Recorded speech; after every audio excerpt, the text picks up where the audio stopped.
Welcome to the History of Korea. I'm your host, Alan Lee. In this episode, we continue our talk about the Han Commanderies in Korea.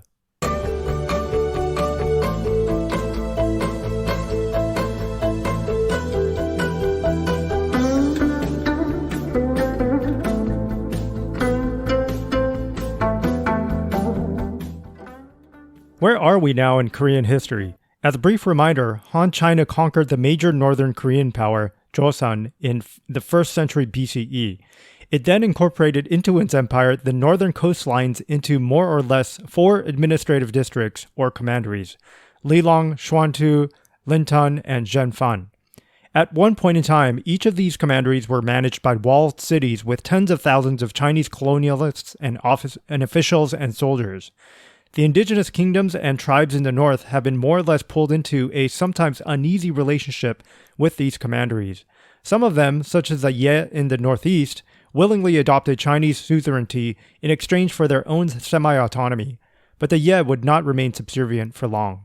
Others, such as the conquered Joseon, were basically bribed into compliance by having their social elite integrated into the administrative structure of the commanderies with mixed results. 200 years later, around the 1st century CE, Han China remains in control of its empire, but the cracks in its wide-ranging empire are beginning to form. Most of the Chinese colonialists in Korea came from 3 regions: the Liaoning Peninsula, the Shandong Peninsula, and Hebei. It just so happens that lots of rebellions are occurring in these regions at the time. Partly because of that, large populations of Chinese settlers were moving to the Korean peninsula, particularly to the Lilong Commandery. And because some of them were escaping political instability, some of them were aligned against the ruling Han. This caused internal strife at home to spill over into Korea, with wide-ranging consequences for both the Chinese emigres and the Koreans. In this episode, we'll continue where we left off regarding Wang Zhou's rebellion against the Han Emperor and the huge consequences on the Korean peninsula. We'll then conclude the story of the commanderies, following them until their demise. We'll also begin our talks about the many indigenous kingdoms in the south that these commanderies came into contact with. Of course, the larger kingdoms, such as Koguryeo, deserve their own separate episodes, which they will, so not to worry. You'll also see our first, but definitely not our last, mention of the Wa people, or as we know them today, Japan. So we left off the last episode after Wang Zhou killed the Lilong governor and established his own regime there. He would only rule for 5 years, though, before the Eastern Han would restore order in Inner China and also bring back control of Lilong. But that rebellion would only be a harbinger of more turmoil to come. In the 2nd century, the Eastern Han dynasty became really unstable again, allowing a family called the Gongsun, or Gongson in Korean, to take control of Liaodong as the official governors, and also exercise influence over the Shandong Peninsula for almost 50 years. One member of the family, Gongson Gang, inherited control of Lilong and Schwantu from his father. Around 204 to 207 CE, he formed another commandery from the then abandoned southern part of Lilong, or what was left of it, and called it Daifang. He did it to A, better control the growing Han to the south, and also because B, Lilong was still under the influence of the Chinese Han. While Lilong's seat was located near Pyongyang, Daifang's was located in present-day Hwanghae Province, or Hwanghae Bukdo, south of Pyongyang, directly above the present DMZ. Studies of tombs in Daifang give us clues as to what might have happened. In the 1st century BCE, wood-framed tombs were most common. Later, it was log-framed tombs. By the Daifang era, we find log-and brick tombs, or Gui-tu-byok-dol mudam, or brick-framed tombs, byok-dol Gwangmudam, with inscriptions showing some inhabitants who came from Shandong. It's important to note that Gongsun did not seek to reform Lilong or completely take it over. One theory is that Lilong and Daifang were separated to keep control of different kingdoms.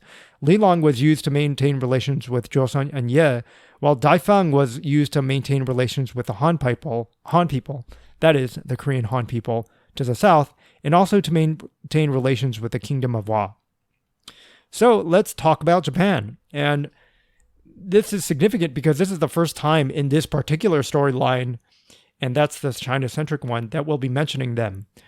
When we go back and talk about this same period from the perspective of Koreans, we'll mention them again, but even earlier, since Japan and Korea had been in close contact much earlier. To be clear, prior to Daifeng's formation in around 200 CE, Lilong was a main contact point to China for the Wa Kingdom, or the Japanese, and I'll use those terms interchangeably. The earliest mention of the Japanese people in historical records was done in reference to the Lilong Commandery. It occurs in the Hanshu, in Korean it's Hansa, or the Book of Han, in the line, quote, "The Wa people lived in the midst of the ocean that extends out from Lilong Commandery. They have created more than 100 states from which they pay annual tribute to Lilong, dispatching envoys with tribute goods at regular times," unquote. And with that one line, the Wa people, or the precursors to the nation of Japan, enter the record books of China. The Hanshu was written in the early 1st century CE, but was referring to the condition extant since the 1st century BCE. So our guess is that when they talk about the Wa, they're talking about as early as 1st century BCE. Li Sangshi, a writer, a Korean historian, writes that the Wa visited Lilong during a time when it was the sole commandery on the peninsula. As you may recall from our last episode, by this time both Linton and Zanfan had been terminated and Xuantu had moved to Liaoning. The reason the Wa traveled all the way to Lilong, and remember Lilong is on the opposite side of the peninsula and just as far from Japan as you can get in Korea, was because they had been trading and interacting with the Korean Han people in southeastern Korea, so modern day near Busan and stuff like that. The 100 states referenced in the Hanshu most likely referenced northern Kyushu. Wet rice cultivation had been transmitted to Japan from southern Korea a few centuries prior to this date. The Korean Hans themselves sent an envoy to Lilong in 44 CE. But after the formation of Daifang, Daifang was the one to take over the maintenance of the relationship with the Wa people. So we'll jump way ahead here, but not to worry, we will go back in time to cover all the great Korean empires of Koguryeo, Han, etc. in a future episode. But we'll jump way ahead here to the 3rd century. Gongsun would continue to control Daifang and Lilong until the 3rd century, when the state of Wei would launch a covert amphibious assault to win them over. They would basically, in the cover of night, they would launch these ships, and then the land-based army would basically attack the commanderies. It's crazy to think about it now, but these commanderies have survived the fall of the Han dynasty at this point. In 220, the storied dynasty falls and China enters its famous Three Kingdoms period. Wei is one of those kingdoms. By now, the southern part of the peninsula is controlled by Samhan, and again, not to worry, we'll discuss this in detail in the near future. Samhan is a collection of, a bunch of Han peoples.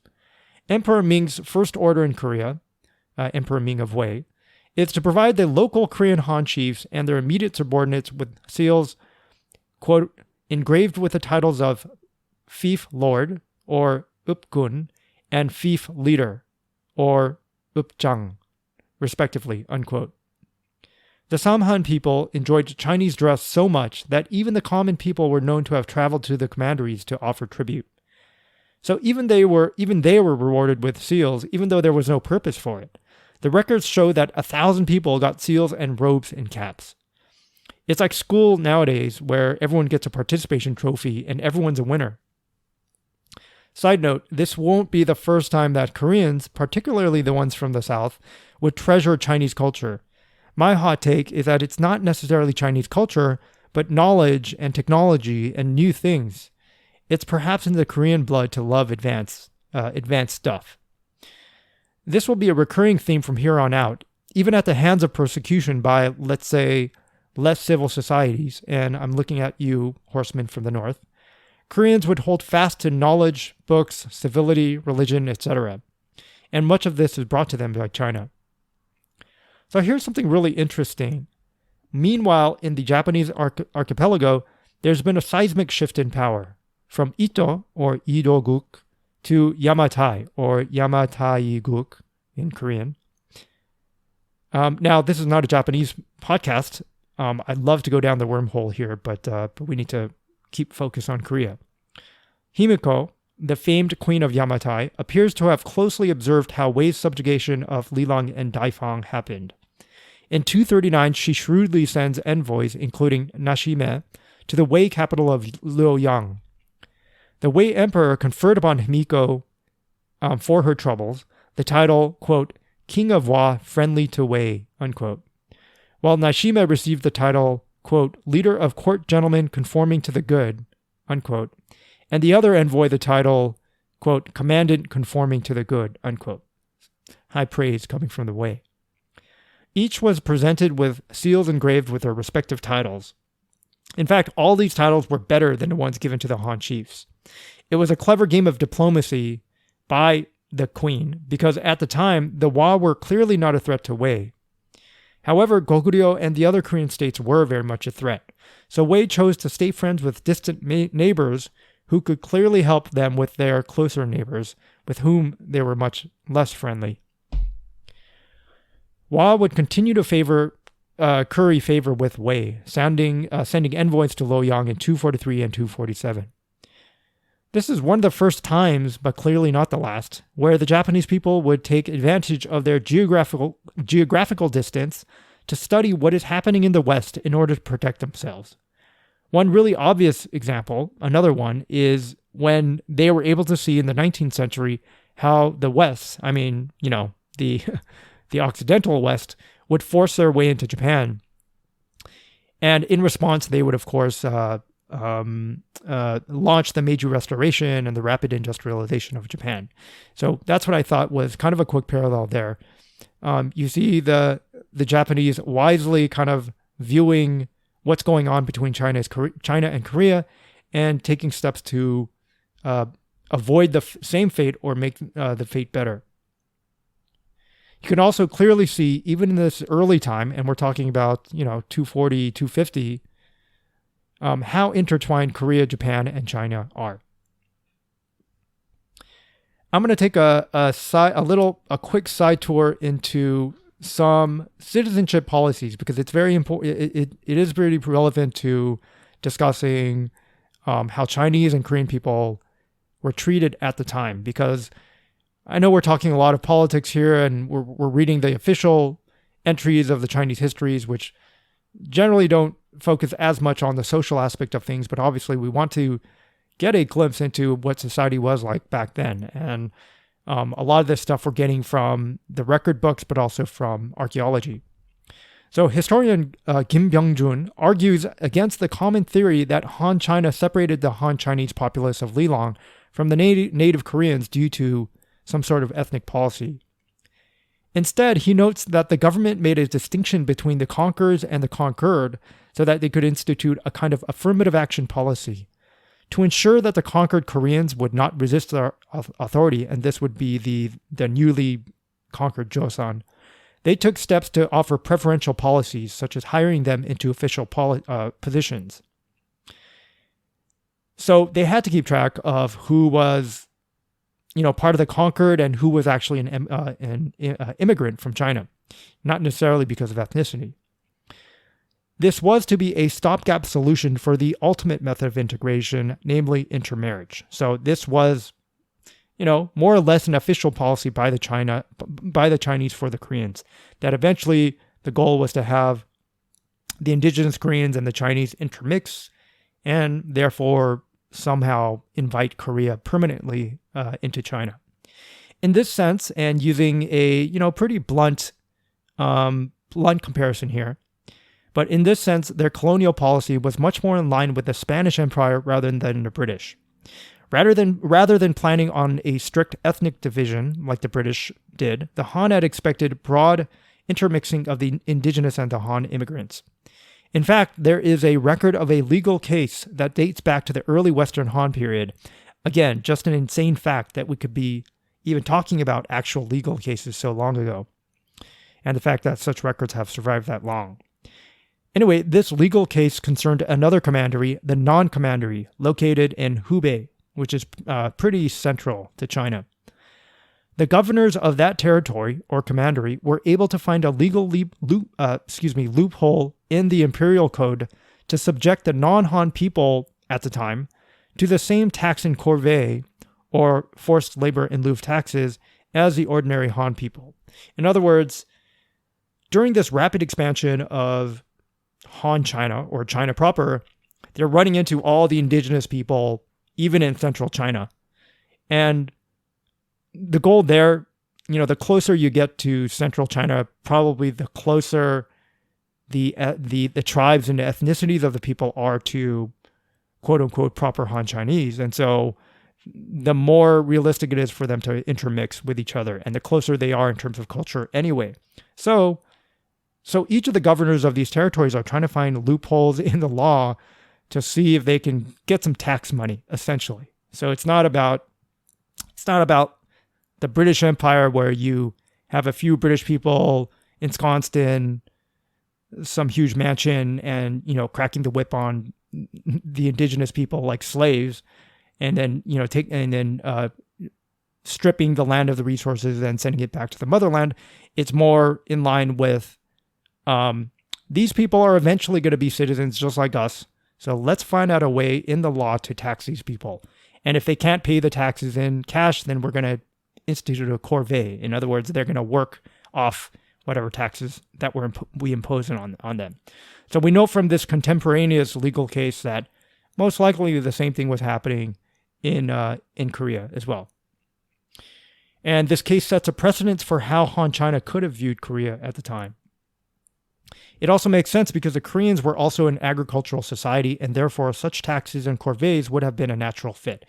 And a lot of the writers emphasize the fact that a place like Pyongyang, in terms of latitude, was very, very in line with places like Beijing. And that's really important because in terms of climate, Pyongyang and places like Beijing were right on the border between agricultural societies to the south and nomadic steppes people to the north. And that's probably why the invading Han Chinese probably recognized that the indigenous Koreans were, pretty similar to them. They were agricultural people, they were farmers. They had established a sedentary society, and it's a sedentary society that is kind of the crux for, intellectual advancement. Therefore, Kim argues, the goal of Lilong was not to assert permanent separate rule over the Koreans, but to start taxing the Koreans, just as they were taxing their own citizens in central China. So, back to the story. In 244, Wei commenced war against Koguryeo.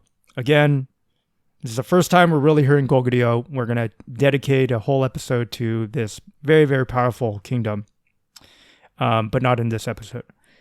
While at the same time exerting pressure on the Ye and Han people. There was a lot of statecraft going on. Wei tried to separate 8 chiefdoms in Jinhan from the jurisdiction of Daifang and transfer them to Lilong, but that plan was foiled by a mistranslation.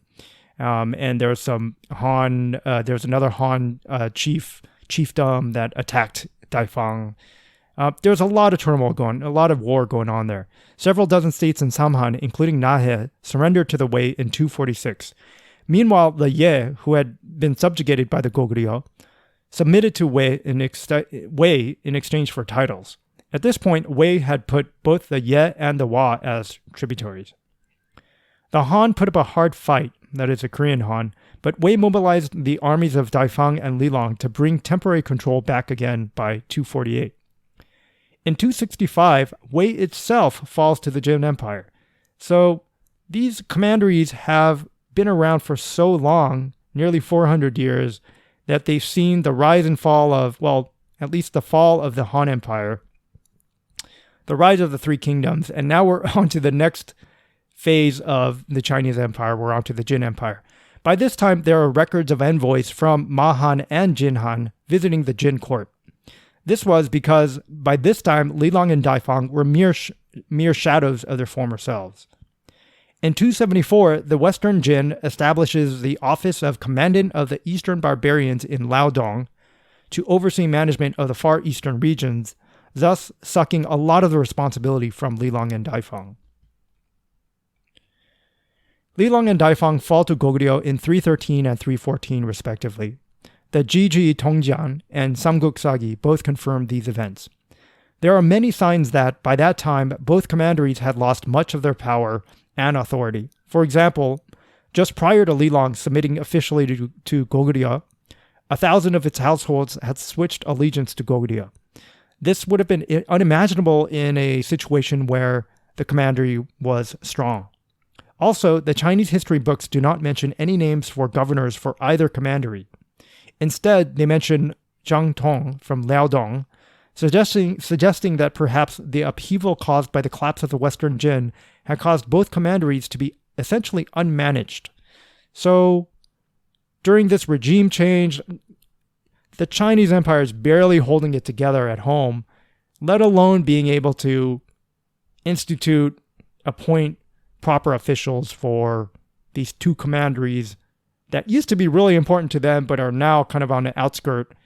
They're just trying to clean house or keep their house together internally. Combined with a steady migration out of the commanderies by their residents, and by this time they had Han Chinese and Korean residents in these walled cities, that by the time Koguryeo attacked, they might have just been settlements. I'll quote from the book Early Korea. Quote, moreover, unlike the inner commanderies, Lilong was tasked with managing the non-Han dependent subjects of the region. Managing relations with these dependent subjects was a duty shared by all the commanderies that were established in non-Han territory, including Lilong. For this reason, these commanderies may be recategorized as a separate class of, quote, dependent commanderies, or nesokgun, unquote.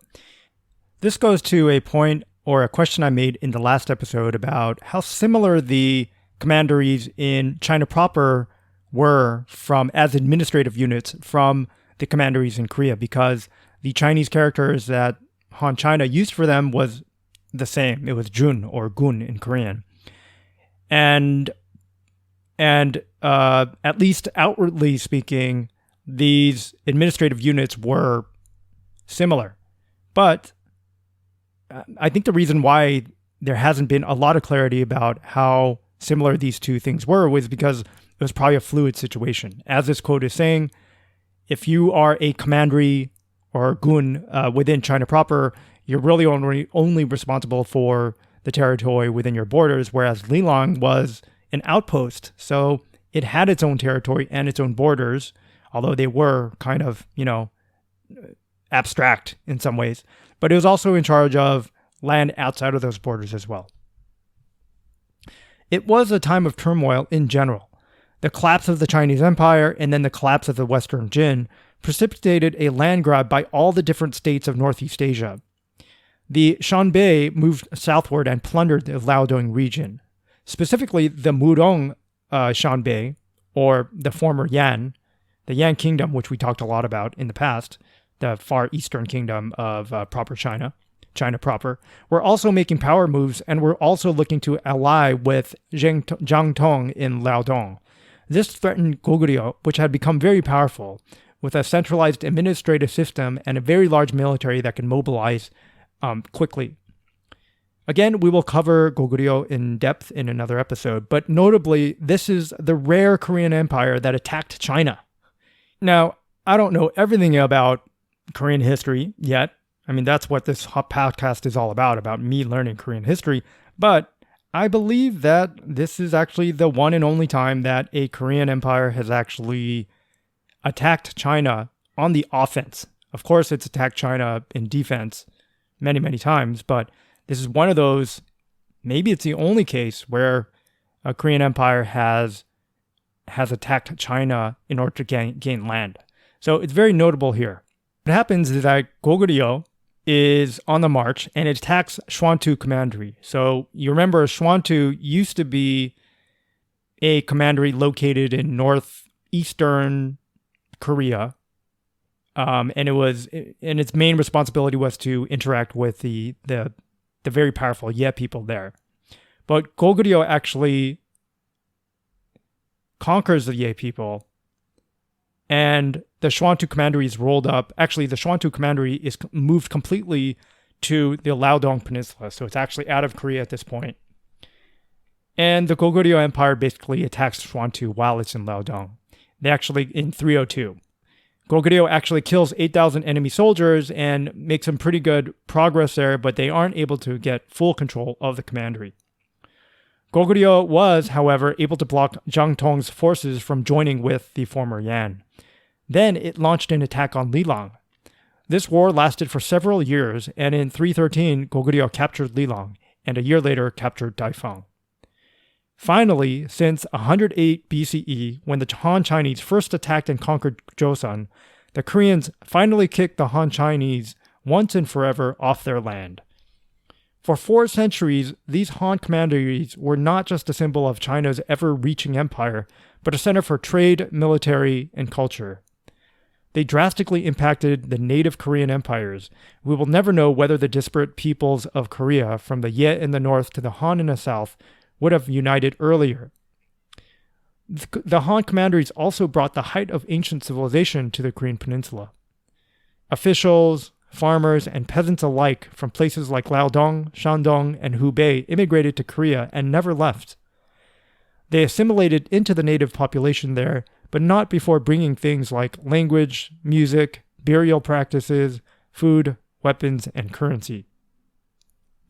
So now that we've explored the first Chinese incursions into Korea from the beginning to the end, in future episodes we will be revisiting some of these time periods from the perspective of the Koreans. Stay tuned for that. Until next time, take care.